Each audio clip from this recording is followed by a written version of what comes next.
अवधूत चिंतन श्री गुरुदेव दत्त श्री स्वामी समर्थ. जय जय स्वामी समर्थ. स्वामी भक्तांनो, ज्यांनी आपल्या चॅनलला सबस्क्राईब केलं असेल त्या सर्वांचे अभिनंदन. सर्वांच्या इच्छा आकांक्षा स्वप्न पूर्ण हो अशी मी स्वामी चरणी प्रार्थना करते.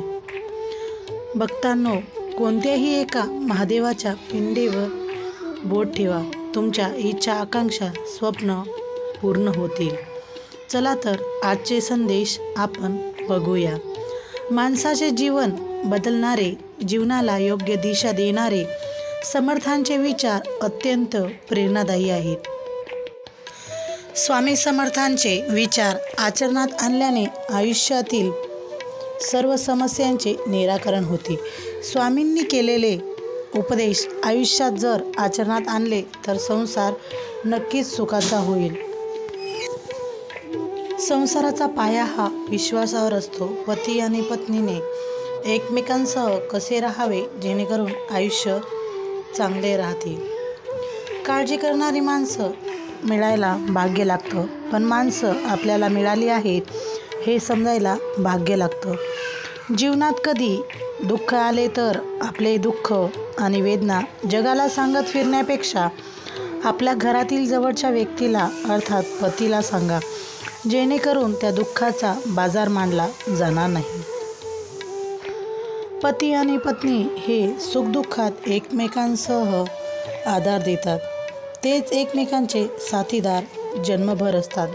संसार म्हटलं की आपल्याला हवं असं सर्व काही चालत नाही. कधी पत्नीने पतीसाठी तर पत्नीने पतीसाठी त्याग करणे गरजेचे आहे. यामधून केवळ आत्मानंद अथवा आनंदच प्राप्त होतो. म्हणूनच त्याग करा, आत्मानंद मिळेल. मीपणा कधीही दूर ठेवा आणि विश्वास पदरी जपला तर कधीच अपयश येणार नाही. दोघांनी एकमेकांवर विश्वास ठेवला, अहंकार जपला नाही तर सुखाचा होईल हे नक्की. फक्त स्वतःचा विचार करणारे लोक फार थोड्या कालावधीसाठी प्रगती करतात, पण जे सर्वांचा विचार करतात त्यांची प्रगती कायम होत राहते. वेळ निघून गेल्यावर सुचवलेल्या विचार आणि पिके जाळून गेल्यानंतर पडलेला पाऊस याची किंमत सारखीच असते. डोळे बंद केले म्हणून संकटे जात नाही. संकटे आल्याशिवाय डोळे उघडत नाही. राग आल्यावर थोडं योग्य आणि चुका झाल्यावर थोडं नेमलं तर जगातील अनेक समस्या दूर होतील. अरे, विज्ञानावर विश्वास चांगला आहे, पण त्याच्या कसोटीवर जे सिद्ध होत नाही ते खोटं आहे असं म्हणणं चुकीचं आहे. जिथे विज्ञानाची प्रांत संपते तिथूनच देवाची भक्ती सुरू होते. तुझा विज्ञानसुद्धा देवानेच बनवलेला आहे. अरे, कोणालाही जे काही मिळतं ते ईश्वरामुळेच मिळतं. ते देणारा माणूस फक्त निमित्त मात्र असतो. म्हणून दान धर्म इत्यादी सकर्म केल्याबद्दल गर्व बाळगू नये. मनुष्याला अहंकार नसावा, फक्त समाधान असावं. अरे, या अहंकारामुळेच मनुष्य 84 लक्ष योनी फिरत राहतो. मोक्षमार्गावर चालायचं असेल तर मनुष्याला अहंकार नसावा. शाश्वतावर अवलंबून राहू नकोस. शाश्वत केवळ हरिनाम आहे, दत्तनाम आहे. आपला भार ईश्वरावर सोडून मोकळा हो. ईश्वर काळजी वहील, पण आपल्या कर्तव्याकडे दुर्लक्ष करू नको. कुणावरही आंधळा विश्वास नको. जोपर्यंत आम्ही आहे तोपर्यंत कोणीही तुझं काही वाकडं करणार नाही. मोहापासून सावध राहिले पाहिजे. मोह हा मोक्षाच्या वाटचालीतील फार मोठी बाधा आहे. त्याच्या आहारी गेलं तर अंधपतन निश्चित आहे. दुसऱ्यांचं ऐका, पण आचरणात आणण्यापूर्वी त्याला आपल्या बुद्धीच्या कसोटीवर तोला.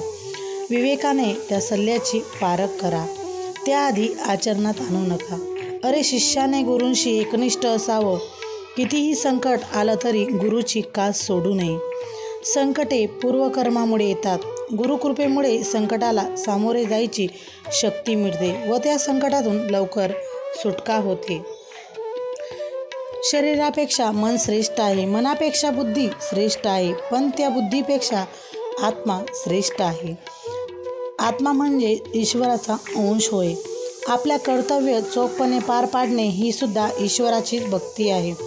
लक्षात ठेव, सामर्थ्य हे गुरुवचनात आहे, सावध म्हणून वापरलेल्या वस्तूत नाही. आम्हाला माहीत आहे की तू विद्वान आहे.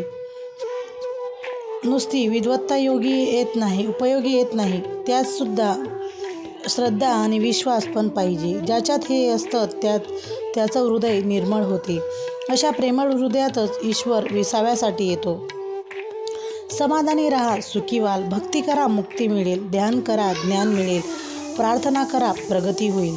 मीपणा सोडून मोठे व्हा. सहाय्य करा, सोबत मिळेल. त्याग करा, आत्मानंद मिळेल. श्रम करा, सुख मिळेल. जिथे सर्व असमर्थ तिथे फक्त स्वामी समर्थ. कृपापूर्ण नेत्र मायेने भरलेले भक्तांच्या भेटीसाठी दिसतात.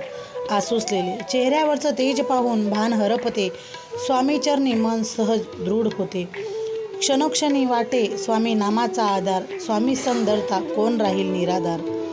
एक भास एक विसावा, नित्य स्वामी दिसावा. स्वामींची आठवण न यावी तो दिवस नसावा. हृदयाच्या प्रत्येक कणात नित्य स्वामी बसावा. बंद केले नयन माझे, चित्तरूप बघुनी तुझे. स्वामी तिन्ही जगाचा मायबाप आहे या जनाचा. तुम्हाला स्वतःला कळलं नाही इतके तुमच्या मनात काय आहे ते मला कळते. नामस्मरण करताना तुम्ही मला पाहत नसाल, पण मी तुम्हाला पाहतो, कारण मी तुमच्या हृदयात आहे. सूर्य काही बोलत नाही तर त्याचा सूर्यप्रकाश आपल्याला त्याची प्रचिती देतो. त्याचप्रमाणे तुम्ही तुमचा परिचय कोणाला देत बसू नका. आपले कार्य करत राहा, लोकच तुमचा परिचय देतील. दुसऱ्यांच्या ताटातलं हिसकावून खाण्यात एखाद्याला आपली शान वाटते, तर कुणाला आपल्या ताटातलं दुसऱ्याला भरवण्यात समाधान वाटते. आपल्याला दुःख देणारे या जगात कमी नाही. जितकं शक्य आहे तितकंच साथ देतील. हेही आहे की आपल्याला आईच्या मायेने जवळ घेणारे स्वामींशिवाय कोणी नाही. मी शरीराने तुम्हाला दिसत नसलो तरी मी सदैव तुमच्या पाठीशी राहीन. अहंकार आणि गैरसमजामुळे माणूस महत्त्वाच्या गोष्टीपासून दूर राहतो. गैरसमज सत्य ऐकू देत नाही. अहंकार सत्य पाहू देत नाही. उपवास हा नेहमी अन्नाचाच का करावा, कधी वाईट विचारांचाही करावा, कधी उपवास हा अहंकाराचा करावा, कधी उपवास मीपणाचाही करावा. जेव्हा जेव्हा तुम्हाला आयुष्यात स्वामींची गरज असेल तेव्हा तेव्हा तुमच्यासाठी ते नक्कीच धावून येतील. तुमची खरीखुरी श्रद्धा योग्य ठिकाणी असेल तर पाषाणालाही देवत्व येते. आयुष्यात तुम्ही किती आनंदी आहात हे महत्त्वाचे नाही, तुमच्यामुळे किती जण आनंदी आहेत याला जास्त महत्त्व आहे. नको हो उदास, मीच आहे तुझ्या आसपास. डोळे बंद करून कर आठवण, बघ मी येत आहे तुझा विश्वास. असं म्हणतात की काळजी करणारी माणसं मिळायला भाग्य लागतं, पण अशी माणसं आपल्याला मिळाली आहेत हे समजायला जास्त भाग्य लागतं. मी स्वामी समर्थ म्हणतात, तुमच्या कोणत्याही चांगल्या विचारांना या जगात कोणतेही विष मारू शकत नाही आणि कोणत्याही वाईट विचारांना कोणतेही औषध वाचवू शकत नाही. ज्यावेळी जाशील काळोखात त्यावेळी तुझी सावलीही सोडेल तुझी साथ. घाबरू नको, स्वामीच पकडतील तुझा हात. स्वामींच्या माऊलींचा आधार असला की आयुष्यात कोणत्याही संकटाला सामोरे जायचं बळ मिळतं आणि आशीर्वाद असला की कोणत्याही कार्यात विजय आपलाच होतो असा अनुभव येतो. शुद्ध अंतकरण ठेवून नाम घेतले तर भगवंताच्या कृपेचा अनुभव येईल. नामानेच अंतरंग शुद्ध म्हणते. या जीवनात काही वेळ नियती तुम्हाला मुद्दाम अनपेक्षित अडचणीत अडकवते, ते फक्त तुम्हाला दाखवून देण्यासाठी की आपलं कोण आणि परकं कोण. स्वामी समर्थ म्हणतात, आयुष्यात नेहमी समाधानी राहा, सुखी व्हाल. तुम्हाला लागलेले कोणतेही व्यसन सोडा, म्हणजे तुम्हाला शांती मिळेल. तुमच्या हातावरील रेषेत दडलेले भविष्य पाहू नका, तर त्याच हाताने प्रामाणिकपणे कष्ट करत राहा आणि तुमच्या मुखात स्वामींचे नाम राहू द्या. मी सगळीकडे आहे, मी कणाकणात व्यापून आहे, मीच पावन आहे, मीच आहे जल गगन ही मीच आहे. अक्कलकोटातही मीच आहे, दोन्ही ध्रुवांवर कैलास पर्वतावरही मीच आहे. मी कुठेही गेलेलो नाही आणि जाणारही नाही. मी सदैव तुमच्या पाठीशी आहे. किती दिवसाचे आयुष्य असते, आजचं अस्तित्व उद्या नसते. मग जगावे की हसून खेळून. कारण या जगात उद्या काय होईल हे कोणालाच माहीत नसते. मित्रांनो, तुम्हाला हे स्वामी संदेश कसे वाटले मला कमेंटद्वारे कळवा आणि आपल्या चॅनलवर नवीन असल्यास लाईक करा, शेअर करा आणि सबस्क्राईब करायला मात्र विसरू नका. श्री स्वामी समर्थ.